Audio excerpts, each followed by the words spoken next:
Good evening everyone, welcome to civil services study. Next test पर आ जाइए R O के लिए। इस टेस्ट में हम प्रैक्टिस करेंगे जीएस के प्रश्नों पर, और जो आर ओ समीक्षा अधिकारी में जो प्रीवियस ईयर में प्रश्न पूछे गए हैं उनकी प्रैक्टिस करेंगे। तो 15 प्रश्न इसमें प्रीवियस ईयर के होंगे, 5 प्रश्न जो होंगे वो नए होंगे, यानी टोटल इसमें 20 प्रश्न है। प्लेलिस्ट इसकी बना रखी है, डिस्क्रिप्शन बॉक्स में लिंक है, बिना किसी देरी के। क्वेश्चन नंबर 1 पर आ जाइए। उत्तर प्रदेश के निम्नलिखित जिलों में से किसका क्षेत्रफल सबसे अधिक है? लखीमपुर खीरी, सोनभद्र, सीतापुर, हरदोई। देखिए, यूपी का जो एरिया सबसे बड़ा है वो है लखीमपुर खीरी का, और सबसे कम पूछा जाए तो हापुड़। यूपी पीसीएस की परीक्षा में पूछा गया था 24 तारीख को। तो उत्तर प्रदेश का सबसे अधिक क्षेत्रफल वाला जो जिला है वो है लखीमपुर खीरी, और सबसे कम है हापुड़।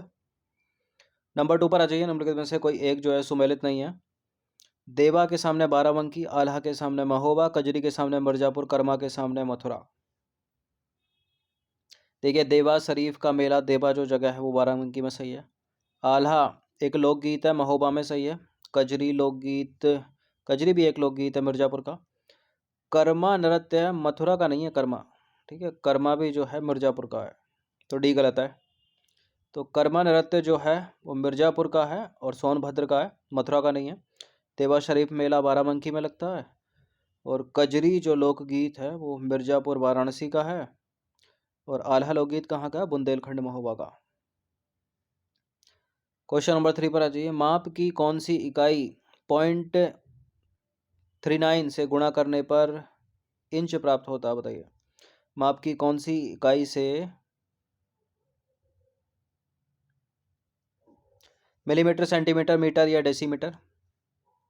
माप की कौन सी इकाई 0.39 से गुणा करने पर इंच प्राप्त होता है? सेंटीमीटर से, ठीक है, बी है इसका आंसर। ये पूछा गया प्रश्न है पहले आरओ में। तो सेंटीमीटर में 0.39 से गुणा करने पर क्या प्राप्त होता है? इंच। नंबर 4 पर आ जाइए। सूर्य के प्रकाश के अदृश्य भाग से प्रकाश संश्लेषण निम्नलिखित में से किसके द्वारा किया जाता है? वृक्षों के द्वारा, कवक के द्वारा, फफूंद के द्वारा और बैक्टीरिया के द्वारा। ठीक, कवक और फंगस तो एक ही बात हो गई, तो दोनों एलिमिनेट होंगे, ठीक है। इसका आंसर होगा डी, बैक्टीरिया के द्वारा। तो देखिए, कुछ बैक्टीरिया जिनको साइनोबैक्टीरिया भी कहा जाता है, ब्लू ग्रीन एल्गी भी एक साइनोबैक्टीरिया है, ठीक है। सूर्य के प्रकाश के अदृश्य भाग से प्रकाश संश्लेषण की क्रिया करते हैं वो। प्रकाशिक तंतु या ऑप्टिक फाइबर निम्न में से किस सिद्धांत पर कार्य करता है? व्यतिकरण नहीं है, प्रकीर्णन अपवर्तन नहीं है। इस प्रश्न को बहुत पूछते हैं, टोटल इंटरनल रिफ्लेक्शन यानी पूर्ण आंतरिक परावर्तन एग्जाम में। तो प्रकाशिक तंतु या ऑप्टिकल फाइबर पूर्ण आंतरिक परावर्तन के सिद्धांत पर कार्य करता है, यानी TIR, total internal reflection. Number 6 पर आ जाइए। एक ट्रेन जो है, ट्रेन कह लो या बस कह लो, जैसे ही चलना आरंभ करती है उसमें बैठा हुआ जो यात्री है उसका सिर पीछे की ओर झुक जाता है। क्या कारण है इसका? स्थिरता का जड़त्व, गति का जड़त्व, जड़त्व आघूर्ण या द्रव्यमान का संरक्षण। ये चीज़ आपने खुद प्रयोग भी की होगी, खुद के ऊपर महसूस भी की होगी। क्या है ये? यह है स्थिरता का जड़त्व। तो स्थिरता के जड़त्व के नियम के अनुसार यदि कोई वस्तु जो है विराम अवस्था में है या एक सरल रेखा में समान वेग से गतिशील रहती है, तो उसकी विराम अवस्था या समान गति की अवस्था में परिवर्तन तभी होता है जब उस पर कोई बाह्य बल लगाया जाए, यानी कोई बाह्य बल आरोपित हो। देखिए, कार या ट्रेन में बैठे यात्री या ट्रेन के एकाएक चल देने से पीछे की ओर गिर जाते हैं या झुक जाते हैं। इसका कारण है कि यात्री के शरीर का जो निचला हिस्सा है जो गाड़ी के संपर्क में है वो तो गाड़ी के साथ साथ चलने लगता है, परंतु जो उसका ऊपरी हिस्सा है वो जड़त्व के कारण जो है विराम अवस्था में ही बना रहता है, इसलिए पीछे की तरफ जाता है। क्वेश्चन नंबर 7 पर आ जाइए। बायोगैस में मुख्यतः होती है carbon dioxide, hydrogen, hydrogen methane, carbon dioxide methane या हाइड्रोजन ऑक्सीजन। बायोगैस में क्या होती है? हाइड्रोजन को तो एलिमिनेट कर दीजिए, मुख्यतः होती है इसमें कार्बन डाइऑक्साइड और मीथेन, यानी CO2 और CH4। तो बायोगैस एक प्रकार का जो है जैव ईंधन है जो प्राकृतिक रूप से जैविक कचरे के अपघटन उसके डिकम्पोज होने से उत्पन्न होता है। और बायोगैस में मुख्य रूप से मीथेन और CO2 यानी कार्बन डाइऑक्साइड होती है। अधिपादप मुख्यतः पाए जाते हैं। अधिपादप के ऊपर एपिफाइट बोलते हैं इनको।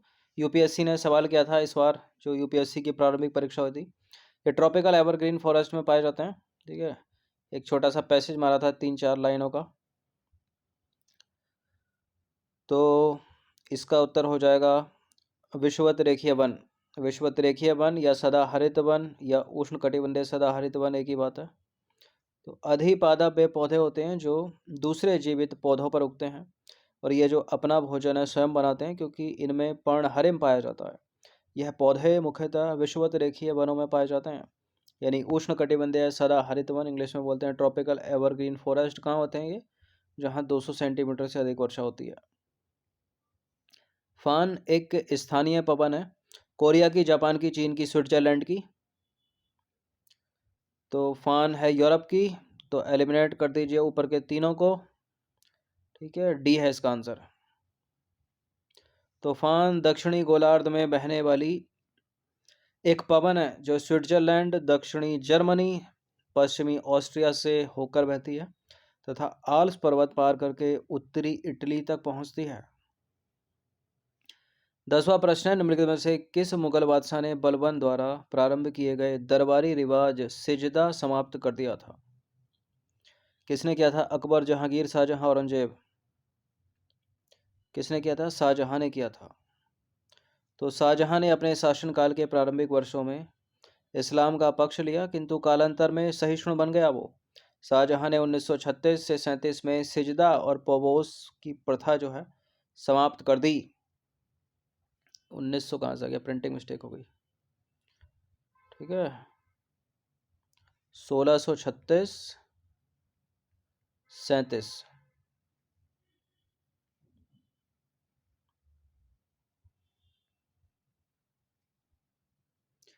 क्वेश्चन नंबर 9 पर आ जाइए। भागवत संप्रदाय में भक्ति के रूपों की संख्या कितनी है? 9, 15, 12, 16। भागवत संप्रदाय में भक्ति के रूपों की संख्या है 9। ठीक है, तो भागवत संप्रदाय में भक्ति के रूपों की संख्या कितनी है? 9। सीधे सीधे याद रखिएगा। क्वेश्चन नंबर 12 पर आ जाइए। निम्नलिखित में से किस धर्म को राष्ट्रकूटों का संरक्षण प्राप्त था? राष्ट्रकूटों ने संरक्षण दिया था जैन धर्म को। तो राष्ट्रकूटों ने अपने शासनकाल में जैन धर्म को संरक्षण प्रदान किया था। निम्नलिखित में से किसे शक विजेता कहा जाता है?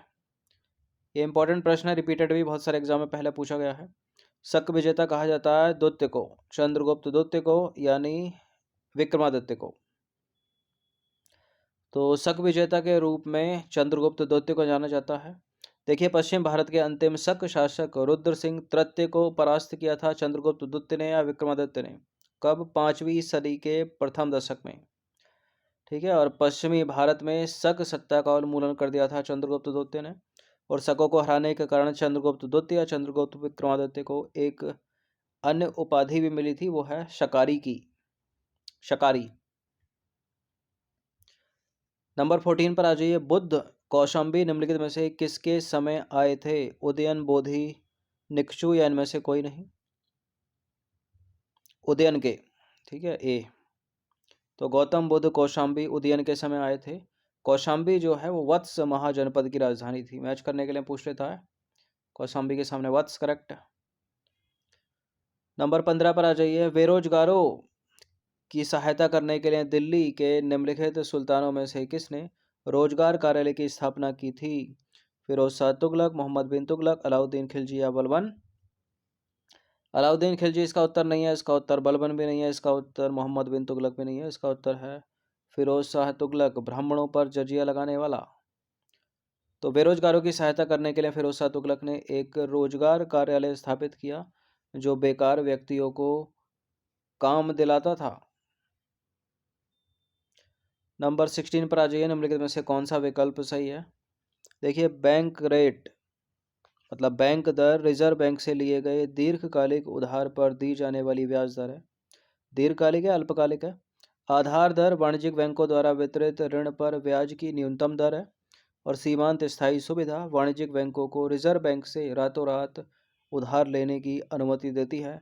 इनमें कौन सा स्टेटमेंट करेक्ट है? देखिए, बैंक दर रिजर्व बैंक से लिए गए दीर्घकालिक उधार पर दी जाने वाली ब्याज दर है, करेक्ट है। अगर यही अल्पकालिक होता तो गलत हो जाता। आधार दर वाणिज्यिक बैंकों द्वारा वितरित ऋण पर ब्याज की न्यूनतम दर है, ये भी सही है। और सीमांत स्थायी सुविधा वाणिज्यिक बैंकों को रिजर्व बैंक से रातों रात उधार लेने की अनुमति देती है। ये तीनों के तीनों करेक्ट हैं, तो उपरोक्त डी इसका आंसर होगा। ठीक है, सभी सही हैं। क्वेश्चन नंबर 17 पर आ जाइए। निम्नलिखित में से कौन सा एक सही सुमेलित नहीं है? एक तरफ है रिपोर्ट और सूचकांक, दूसरी तरफ है उसके जारीकर्ता संगठन। विश्व बाल स्थिति रिपोर्ट, संयुक्त राष्ट्र बाल कोष यानी यूनिसेफ, यात्रा व पर्यटन प्रतिस्पर्धा रिपोर्ट विश्व आर्थिक मंच, समावेशी विकास सूचकांक विश्व आर्थिक मंच, और वैश्विक लैंगिक अंतराल सूचकांक संयुक्त राष्ट्र बाल कोष यानी यूनिसेफ। बताइए। दो दो का पेयर बनना है यहाँ इसका, लेकिन एक पक्का गलत है इसमें। देखिए, विश्व बाल स्थिति रिपोर्ट जो है संयुक्त राष्ट्र बाल कोष यूनिसेफ की है। ठीक है, करेक्ट है पहला वाला। और यात्रा व पर्यटन प्रतिस्पर्धा रिपोर्ट जो है विश्व आर्थिक मंच निकालता है, ये भी सही है। समावेशी विकास सूचकांक विश्व आर्थिक मंच, ये भी सही है। लेकिन वैश्विक लैंगिक अंतराल रिपोर्ट संयुक्त राष्ट्र बाल कोष नहीं निकालता। वैश्विक लैंगिक अंतराल रिपोर्ट भी वही निकालता है जो समावेशी विकास रिपोर्ट, ठीक है, या समावेशी विकास सूचकांक निकालता है। तो इसका उत्तर भी विश्व आर्थिक मंच ही होना चाहिए। तो वैश्विक लैंगिक अंतराल सूचकांक जो है विश्व आर्थिक मंच वर्ल्ड इकोनॉमिक फोरम के द्वारा निकाला जाता है। और विश्व आर्थिक मंच के द्वारा एक और चीज़ निकाली जाती है, वो है वैश्विक सूचना प्रौद्योगिकी रिपोर्ट। ठीक है, तो चार चीज़ें हो गई ये। यात्रा व पर्यटन प्रतिस्पर्धा रिपोर्ट, समावेशी विकास सूचकांक, वैश्विक लैंगिक अंतराल सूचकांक और वैश्विक सूचना प्रौद्योगिकी रिपोर्ट, ये सब विश्व आर्थिक मंच के द्वारा निकाले जाते हैं या प्रकाशित किए जाते हैं।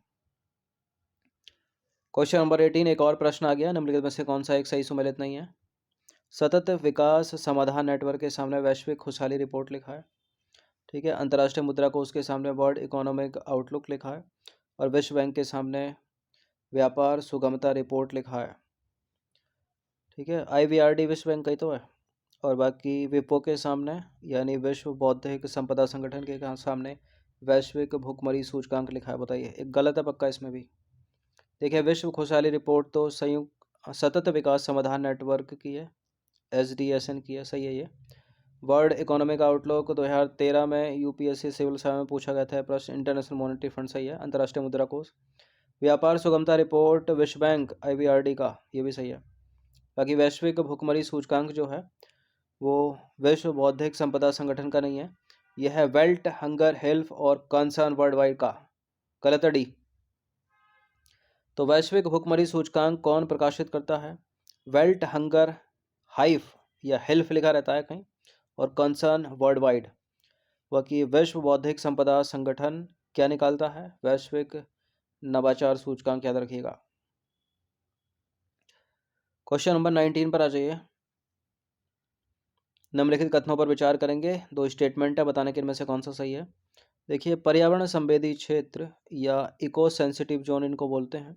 संरक्षित क्षेत्रों, राष्ट्रीय उद्यानों और वन्य जीव अभयारण्यों के आसपास 10 किलोमीटर तक की परिधि में आने वाले क्षेत्र हैं। और दूसरा स्टेटमेंट है, इको सेंसिटिव जोन को पर्यावरण, वन एवं जलवायु परिवर्तन मंत्रालय द्वारा पर्यावरण संरक्षण अधिनियम 1986 के अंतर्गत या तहत अधिसूचित किया गया। बताइए कौन सा करेक्ट है। देखिए, बिल्कुल ये दोनों के दोनों करेक्ट है। पारिस्थितिक संवेदी क्षेत्र या बोलते हैं इंग्लिश में इको सेंसिटिव जोन, संरक्षित क्षेत्रों, राष्ट्रीय उद्यानों और वन्यजीव अभयारण्यों के आसपास 10 किलोमीटर तक की परिधि में आने वाले क्षेत्र होते हैं। और इको सेंसिटिव जोन या फिर पारिस्थितिकी संवेदी क्षेत्र को पर्यावरण, वन एवं जलवायु परिवर्तन मंत्रालय द्वारा पर्यावरण संरक्षण अधिनियम 1986 के तहत अधिसूचित किया जाता है। ये दोनों के दोनों स्टेटमेंट करेक्ट हैं, सी है इसका आंसर। 19 हो गए। अंतिम प्रश्न की तरफ बढ़ते हैं। 20वां प्रश्न है, क्या है 20वां प्रश्न? फिल इन द ब्लैंक करना है पूरा। एवियन बोटुलिज्म डैश होने वाली एक गंभीर तंत्रिका तंत्र संबंधी बीमारी है जो क्लोस्ट्रीडियम बोटुलिनम नामक बैक्टीरिया यानी जीवाणु के द्वारा उत्पन्न विष के कारण होती है। बताइए फिलिंग द ब्लैंक्स में हम क्या भरेंगे? सरीसृप आएगा, मनुष्य आएगा, पक्षी आएगा या फिर उभयचर यानी एम्फीबियन आएगा। देखिए बोटुलिज्म के ऊपर जो है अभी 24 तारीख को यूपी पीसीएस में प्रश्न पूछा गया था। ठीक है, एक बैक्टीरियल व्याधि है ये। तो एवियन बोटुलिज्म पक्षियों में, ठीक है, एवियन एवीज पक्षी वर्ग होता है ना, पक्षियों में होने वाली एक गंभीर तंत्रिका तंत्र संबंधी बीमारी है जो क्लोस्ट्रीडियम बोटुलिनम नामक बैक्टीरिया द्वारा उत्पन्न विष के कारण उत्पन्न होती है। देखिए वर्ष 2019 में एवियन बोटुलिज्म के कारण जयपुर, राजस्थान के जयपुर के निकट बड़ी संख्या में पक्षियों की मृत्यु हो गई थी। और एवियन बोटुलिज्म पक्षियों में होने वाली एक गंभीर तंत्रिका तंत्र संबंधी बीमारी है जो क्लोस्ट्रीडियम बोटुलिनम नामक बैक्टीरिया द्वारा उत्पन्न विष के कारण होती है। याद रखिएगा इसको। तो 20 प्रश्न थे ये। समीक्षा अधिकारी, सहायक समीक्षा अधिकारी की प्रारंभिक परीक्षा जो 5 दिसंबर को होने वाली है, 140 प्रश्न आते हैं। ठीक है, फर्स्ट मीटिंग में और सेकंड मीटिंग में 60 प्रश्न आते हैं। ये 60 प्रश्न हिंदी के होंगे या जीएस के होंगे। ठीक है, और मेरिट जो बनेगी दोनों को जोड़कर बनेगी, यानी 200 में से बनेगी। और 130, 127, 131 जो है उसमें क्वालिफाइड हो जाते हैं 200 में से। 1/3 की माइनस मार्किंग है। ठीक है, और उस तक पहुंचने के लिए कम से कम 77 सवाल इधर होने चाहिए और उसमें कम से कम हिंदी में 52 तक, ठीक है, रहना चाहिए। अगर हिंदी में आपके कट पिट कर 45 ही रह गए, कम रह गए, तो यहाँ बढ़ाने पड़ेंगे, 80 तक ले जाने पड़ेंगे। ठीक है, या 82 तक। लेकिन कोशिश कीजिएगा, क्योंकि 6 टॉपिक हैं हिंदी के। ठीक है, ज़्यादा रॉकेट तो है नहीं उसमें, कुछ 6 टॉपिक हैं और एक टॉपिक से सबसे अच्छी बात है 10-10 प्रश्न आएंगे। यूपी पीसीएस की प्रारंभिक परीक्षा में जो सीसैट होता है 18-20 नंबर का, हिंदी जो आती है उसमें तो कहीं से ही पूछ लेते हैं। या जो यूपी के दूसरे एग्जाम है, ठीक है, जैसे यूपीएसआई हो गया, उसका बहुत बड़ा सिलेबस है हिंदी का। लेकिन समीक्षा अधिकारी का छोटा सा सिलेबस है, 6 टॉपिक हैं। ठीक है, इसलिए यहाँ पर जो है नंबर बढ़ाए जा सकते हैं, 50 से 55 तक रह सकते हैं 60 में से। ठीक है, वहाँ 75-70 तक रहेगा तब भी काम चल जाएगा। तो प्रैक्टिस कर लीजिएगा। धन्यवाद।